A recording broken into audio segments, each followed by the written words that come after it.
So now that Lewis Hamilton is on his way out, there are lots of names being thrown around as potential replacements, with some looking likely and some not so likely.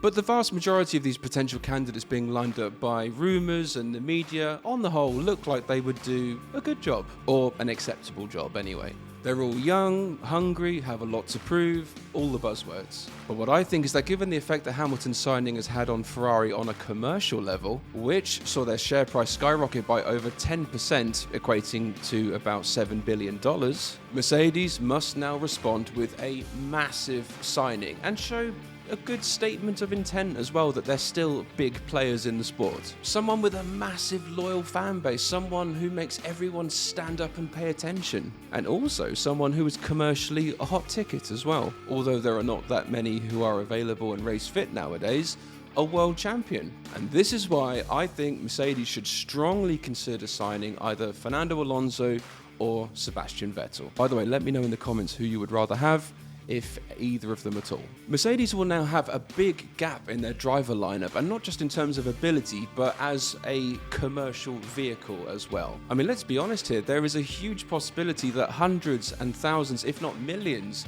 of fans will now switch allegiance from Mercedes to Ferrari simply because they're following where Lewis Hamilton is going, leading to what could be a huge reduction in merchandise sales and commercial deals. Basically anywhere that Hamilton brought money in now won't be available to them anymore. And if Mercedes don't realise this and face this up front, they are living in dreamland. And this has partially been the problem in recent years as well, because I think Toto and Mercedes on the whole have had a difficult time coming to terms with themselves in the last few years, still thinking that they can just flip a switch and revert back to the domination years. But it looks like they're beginning to accept that the good times might be gone for now. So right now they need someone notable to come in and partner George Russell, who, by the way, I think really did turn a corner towards the end of last year. He had a very impressive 2022, was kind of annoying for most of 2023, but it looks like he's had a word with himself about coming across less like a public school prefect. So yeah, onwards, George Russell. Current names floating around for the vacant seat with the likes of Albon, Sainz, Ocon.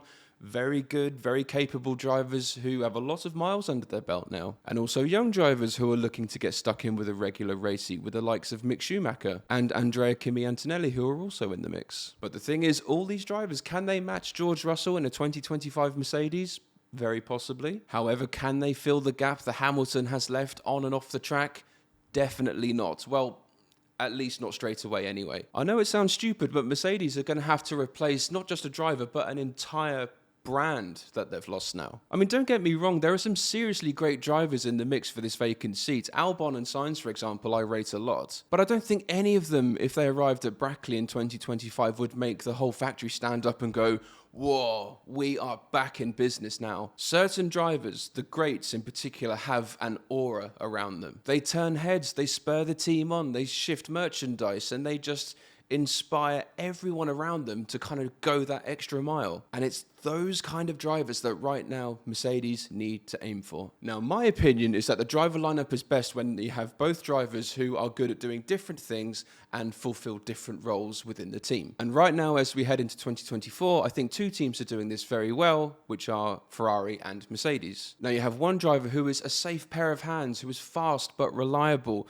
more subtle as well, and will just deliver on a very regular basis. And in this case, the two examples here are Carlos Sainz and George Russell. Russell had some hiccups recently, but overall, I think he qualifies. Then you have the other driver who attracts attention, is more prone to ups and downs, but is capable of performing some absolute miracles when it is least expected, doing absolute magic tricks and pulling things out of the bag when no one thought it was possible. Things that make you say, how the hell did he do that? And in this example, you have Charles Leclerc and Lewis Hamilton. So if my theory is right, Ferrari could find themselves in a situation in 2025 where they have two top drivers potentially butting heads. However, this leaves Mercedes with an open opportunity to create the dynamic which I just spoke about. So how about Fernando Alonso then? Is he a realistic option? Well, it all depends on how Aston Martin will perform this season. Will they show that last year wasn't just a one-off? Or will they be back to knocking around the midfield, picking up the odd point when it's available? And also, I doubt that Alonso cares much about the upcoming Honda Works deal with Aston Martin. He's kind of been down this road before. All he cares about is getting that fast, race-winning car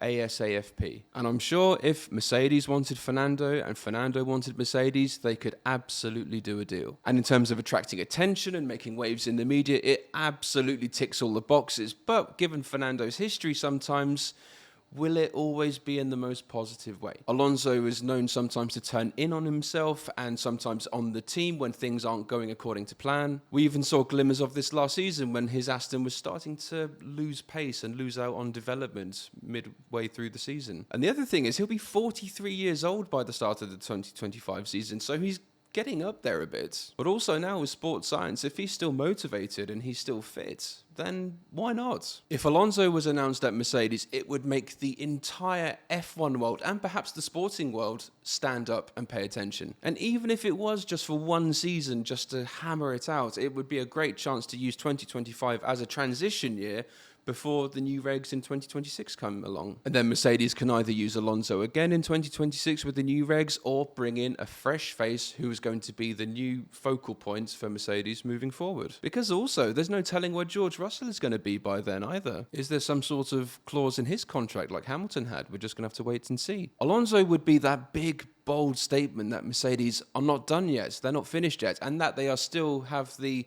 power and influence in F1 to sign anyone they want. But then moving on, there's still another world champion who I think people have kind of forgotten about a little bit, especially in the wake of Verstappen and Red Bull's recent dominance, but that man is Sebastian Vettel. You do sense that Seb does have unfinished business in F1 as he kind of hung up his helmet due to influences that were kind of beyond his control. Yeah, Ferrari kind of wrecked his soul a little bit and Aston Martin was just an enormous flop, but overall he still has a lot to offer, I think, if he was given the right package. And also, some time away from F1 might be just what was needed. So whilst Mercedes bringing Vettel back in is quite high risk, the F1 world would explode if he was announced alongside Russell for 2025. And a move like this is just what Mercedes need to counter Hamilton's move to Ferrari. The news would be everywhere. A whole story could be built around it. The return of a disenfranchised four-time world champion following in his hero's footsteps. Let's not forget Vettel is still only 36. He's 3 years younger than Hamilton. Or how about this for a mental idea? Because he wants to be closer to his family, Vettel could race on the European circuits and then you could get someone like Kimi Antonelli to do the big flyaway races. Kind of best of both worlds. It's a very 90s solution and a very stupid solution, but what do you think? Let me know in the comments. So if Vettel was announced at Mercedes for 2025, we then have that prospect of seeing at the same time, at potentially the front of the grid, fighting for position, Verstappen, Hamilton, Alonso, if his Aston Martin works, and also Vettel in his Mercedes. 4 world champions dicing it up at the same time, plus a few scallywags thrown into the mix like Leclerc, Russell, and maybe Albon. I just think a return for Vettel right now would be just such an amazing story and would also be great for the sport as well. And you know what? I think if Bernie Ecclestone was still in charge, he'd be pulling all sorts of strings to make sure this happens. And just very quickly, I know Max Verstappen is well out of bounds now with his long-term contract, but you never know about later years. There are lots of variables coming up at Red Bull right now which could have some sort of negative effect on performance and atmosphere in the team. You've got the Ford powertrains deal. We've seen how Ford can potentially negatively affect a team. Also, Adrian Newey will have to retire at some stage, and when he goes, all his creativity goes with him. And we'll also have to wait and see how these allegations against Christian Horner develops, because I think if he goes, Max Verstappen might be having a look elsewhere as well. Who knows what could happen after 2026, because it might be worth Mercedes keeping an eye on Max as well. But on the whole, by the end of 2024 or in later years, if performance doesn't improve and things continue to slide at Mercedes, their whole F1 operation could be put in a bit of a precarious position. Mercedes F1 isn't guaranteed to be around forevermore, no matter what the marketing tells us. It is Team Brackley with a Mercedes badge on it. These guys, they're not Ferrari. They're in F1 as long as it works, as long as they're successful, and as long as they get out what they want from it. I mean, they exist to sell cars. Let's not mess around here. And considering how successful and dominant Mercedes once was, you could say that the only way for them now is down. At the end of the day, all of the 3 major shareholders, Ineos, Daimler, and Toto Wolff, need to look after their interests so they don't lose popularity. And a big name signing to help counter the loss of Lewis Hamilton will absolutely help with this. Of course, signing Alonso and Vettel, it's a very outside chance, very slim and unlikely to happen, let's be honest. But I think these are the only ones that are currently available that are going to shake up the F1 world and make everyone take notice. And make people put their hands on their head and just go, oh my God. And I'm sorry, but Ocon or Mick Schumacher being signed to Mercedes isn't going to do that. And if that happens, to me, that says that Mercedes have just resided themselves now. But the reality is that these huge galactic-sized stories like Hamilton to Ferrari don't come around very often in Formula One, and to be honest, as fans, we are all probably still a bit drunk from it. So all of this has now gone to our heads, where we're now thinking anything is possible, including a Vettel or Alonso move to Mercedes. Hamilton to Ferrari was like having that round of double Jägermeister after a year of not drinking anything. So on the face of it, they're crazy driver moves, a bit risky, but perhaps crazy enough to work. And as I said earlier, help try and counter the loss of Hamilton on every level at Mercedes. Mercedes are now at a point of a big shift, perhaps almost a generation change. So let's say you're a newer member of the team at the Mercedes factory in Brackley. You may not have been there for the championship years of Hamilton and Rosberg. You might only know the defeat of 2021, 22, 23, and likely to be 24. And then Lewis Hamilton has his last day at the factory, he leaves, says goodbye.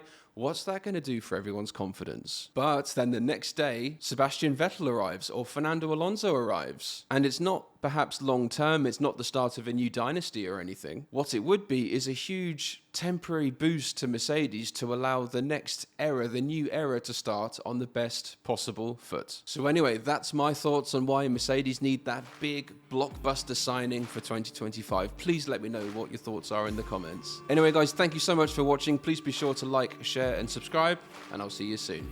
Cheers.